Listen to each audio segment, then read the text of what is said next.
What is going on, guys? Welcome back to another NHL DFS puck drop. This is for Wednesday, March 24th. We have what was going to be, when I originally started all my research and things, was a 4-game main slate. It has now turned into a 3-game main slate, but we're still going to get some content out for you guys. There is a 2-game early slate with the showdown that will be covered in the NHL Premium Discord channel here at FSI, but I am Hold the Door DFS. And if you're new to the channel, subscribe. Our coaches are doing a phenomenal job here at FSI getting out free content for you guys. And especially on the weekends, it's just been loaded with PGA, NASCAR, soccer, all the great things, and NBA. So, and we have MLB right around the corner, and our guys continue to crush the spring training slate. So, and it is free right now. So get into those spring training rooms and, yeah, enjoy some early success in MLB before we get into the real stuff. If you're looking for a coupon code to FSIDF to our company, type in YouTube March when you check out for 15% off. So let's get into the slate, guys. I'm going to go kind of through my Vegas dashboard here thanks to FantasyLabs. Awesome free tool. And then we'll get into the lineup builder. But as you can see, now that it's only a 3-game slate, it makes things a bit less exciting. But honestly, I don't mind 3-4 game slates in cash because it doesn't tear me away in a couple spots. But obviously, Buffalo is just struggling so bad, and Pittsburgh is in just a smash spot here at home. They are a minus 270 favorite about with a 3.8 implied total. The next closest is 3.2 with the Jets. And I think that Jets game with Vancouver could just kind of like be a high scoring affair in general. But I think you want to allocate the most of your salary to Pittsburgh in cash. And then we can kind of like sort through some of the other value plays as well. So let's get over to the lineup builder. I think Sidney Crosby will be my first click in any of my lineups tomorrow. Obviously, if this was an Edmonton slate, that probably wouldn't happen. It wouldn't be as easy of a play.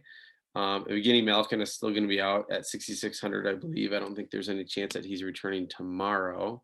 Yeah, week to week. Yeah, he's not even close. That's what I thought. So that second line of Pittsburgh is really struggling. So I just want to look at, kind of show you again where I am looking at when I look at these lines. But that top line, so I'm going to go here to daily faceoff, but that top line is stacked for Pittsburgh. And then that's the secondary lines, their depth lines, even after that, are where you're going to find actually quite a bit of value. So, and Kapanen, I think, is kind of like the odd duck that is on the top power play line. So we'll get to that here as well. As that's pulling up here, let's kind of scroll back here. So Sidney Crosby at 7,700. If I'm just like looking at Pittsburgh in general here, McCann is centering, I believe, the second line, centering the second line here with Zach Aston Reese and Kapanen. And then the third line with Evan Rodriguez and Jankowski. Now, if we go down here a little bit further, this top power play unit has Kapanen kind of as that fifth guy on the line. And then, I don't think that second power play unit is really going to see any time at all. This will be a case where that first power play unit would stay out a majority of the time. You might see Kapanen rotate out for like Rodriguez, maybe for one of the other defenders, but I don't see this as a situation in which you're going to see them actually even really use their second power play line. Getting back up to this, you have McCann, like I said, centering the second line at 3,900. He's been okay, but he's not somebody that's got like a super high floor. But I think at 3,900, he could definitely pay himself off pretty easily. I think for me, I'm going to have to be kind of deciding at that second center position if I can use somebody like Mark Scheifele. I like that spot. It's, the price is a little bit expensive, but I think you could make a case for him there. You could go down here further, and I think the values of like Hurdle in a good matchup against LA is definitely viable. Couturier is a nice value at 5,900. Finally got a goal in the last game. And then you also have McCann, like I mentioned, and you have Dylan Cousins, who obviously is on the other side of this game. Excuse me, is one of Buffalo's elite, kind of like prospects, up and coming players, is now centering the top line with Reinhardt. So, 2,900 is a good value for him. All right.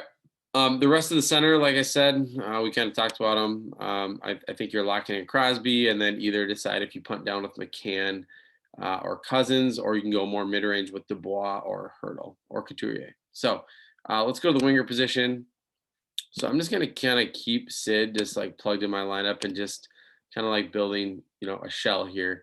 And I think it makes sense because of salary and unlimited options that you would also likely try to just stack this top line, right, with Rust and Gensel, because they're going to just see so much time on ice.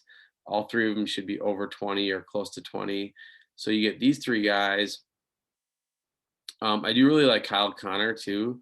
I just think anytime that you can, target somebody with a really bad penalty kill like Vancouver, he does really has been boomer bust recently. Like he just can't get an assist, it seems like lately. So it's like he's scoring 2 goals or he's like not scoring anything, but I think he's viable. Then you have, I don't need that.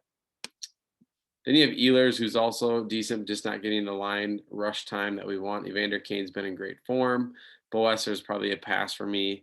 Blake Wheeler's fine. 5,500 is like cheap enough that you aren't really that concerned. He just, is just like middling is kind of how I feel about him. So 5,500 actually doesn't seem like it's too cheap because his upside just doesn't really get there. Kapanen though is 5,000. Just too much for me. Even I think if he was getting like he was on the top line and the top power play, I can make more of a case for it. But I don't really like him at that spot. So Paul Stastny has been kind of resurged as a winger rather than playing center. Still doesn't have like the highest floor. In the last 3 games he's got 2 shots on goal, but prior to that, he was on a much better like heater there for like 3 or 4 games, but I think he's viable at 4,500, a nice, decent mid-range value play. Jeff Carter's fine. Reinhardt, Olofsson, Aston Reese, 3,400 is going to be that one of the second line players with McCann and Kapanen. Again, he's okay value, but I think if you're going to allocate so much of your salary to stacking something like Pittsburgh here, I don't think you need to like one-off value with those guys either. Athanasiou skating with Jeff Carter is really nice. Balsers, if he's still up in that top line. Let me check Vancouver with Boesser out. Or no, Horvat's day-to-day. Oh, so we do have Virtanen here at 2,600, who's skating on the second line of JT Miller and Jimmy Vesey. So I think at 2,600, he's definitely a viable punt if he's going to be skating on that second line with Miller. And if he's getting any power play time, which he is getting the second unit power play time, I think you can make a case there as well. And what is Vesey's right there. Vesey's 2,700. Whoops.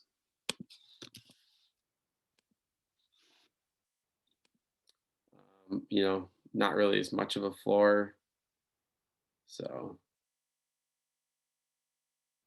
yeah, but let's get into any of the other winger position plays. I think we kind of talked about most of them. Let's go to defense. This is where I think in an ideal world, I'd like to plug in Letang, right? It does kind of handcuff you a little bit if you like just, let's just say you plug in Yari as the most expensive keeper. You're giving yourself 3,300 left per player, which is doable, and I think is fine. But I don't think that Letang is necessarily necessary. Or maybe you don't play Rust and you play Letang instead. Letang's going to have the same exact correlation that these other guys are going to have. You're just getting another position, a defensive position. Brent Burns is a pass for me in this form right now. It's kind of been gross. Doughty's too expensive.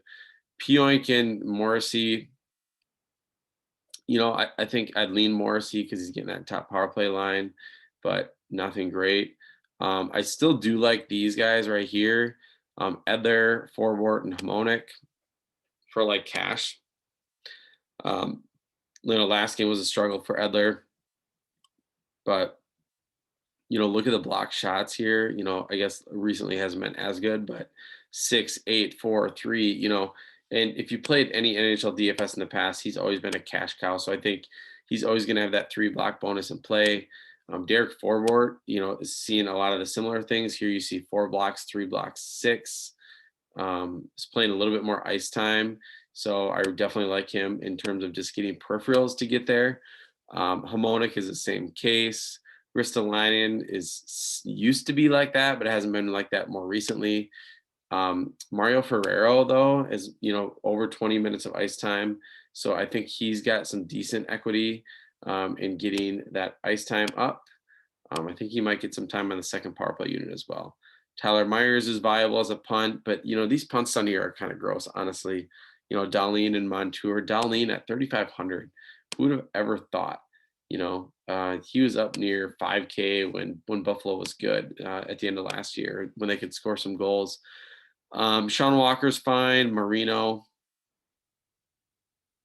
Bryson, I know one of our coaches loves Buffalo, even though they're terrible, but one of their up and coming studs is, I think, on the top pairing, not getting any power play time unless Miller is out. But I think at 2,700, if he's going to get top power play line or top pairing and get even that 18 to 20 minutes of ice time, I think you can definitely make a case for somebody like Jacob Bryson, and that would make using like the Letang Bryson line with an expensive goalie really viable, because you can then make positions or players at other position work, like Cousins, or maybe you want to go Stahl, and then you could even maybe pay up a little bit more to somebody like Reinhart, Olofsson, LeBlanc, Carter, or Stastny. Taylor Hall 4,600. Isn't it just like what DFS has come to here in NHL for Taylor Hall, that just 2 goals in 30 games for Taylor Hall in Buffalo is just not working out. So it'll be interesting to see how long that lasts. But so I'm not going to spend any time on goalie, guys. I appreciate you listening to the Puck Drop. I wish I could be getting these out more often, just kind of with my schedule and my kids and stuff. It's been a little bit harder too. So I will continue to try to plug away at getting these out as much as I can. But all the premium content for our NHL Discord channel is available for every slate. So check us out at fantasysportsinsight.com, FSIDFS, and use that coupon code YouTube March to get 15% off your next purchase. So thanks for listening.